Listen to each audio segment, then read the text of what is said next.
There's been discussion online about whether we should first buy a power station and solar panel or a generator.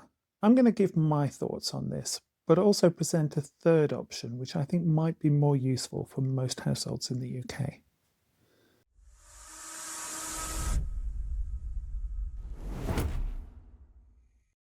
First of all, a bit of clarity. When I say a power station, I mean a larger unit like a Blue Yeti or an EcoFlow.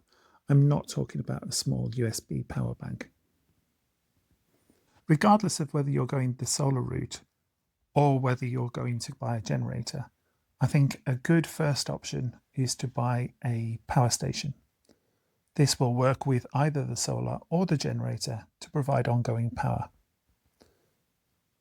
For example, you can charge the power bank during the day and then use it at night. The power station can be used inside, unlike both the solar panel and the generator.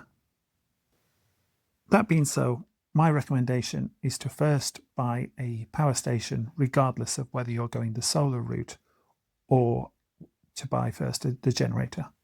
So I think where the debate should really start is, having bought a power station, do you then buy a solar panel or a generator as your second purchase?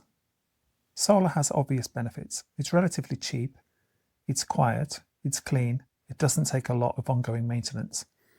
And once you've bought the panel, then the fuel is free. Generators, on the other hand, produce a lot more output, but they are noisy, they require maintenance and fuel. And this is where I think the third option perhaps sometimes gets missed. Instead of asking whether you're going to do solar power or a generator as your next purchase, perhaps you should consider another power station. In the UK, a key risk is either unplanned short power outages or cycling power cuts if the grid does become stretched. It may well be that a second power station will see you through this, and then you can charge both power stations from the grid once it's back up. Obviously, if the power outage is much longer, then you're going to end up with two bricks that you're not able to recharge. I think most people agree that you would actually want all three: a solar panel, generator and power station. That way you can use the power station indoors and charge it from the solar panel during the day, and use the generator for top-up charging when necessary. For many UK households, especially dealing with cycling power cuts or short-term power outages, a second power station might give more resilience than going straight away to some kind of energy generation. You get redundancy, flexibility, and you can rotate the charging when the power is on. This isn't saying solar or generators are bad. Ideally, you do want all three. This video is about purchase priority, not about end state. As for most people in the UK right now, if you can only buy two things, I would suggest two power stations is probably the best way to go.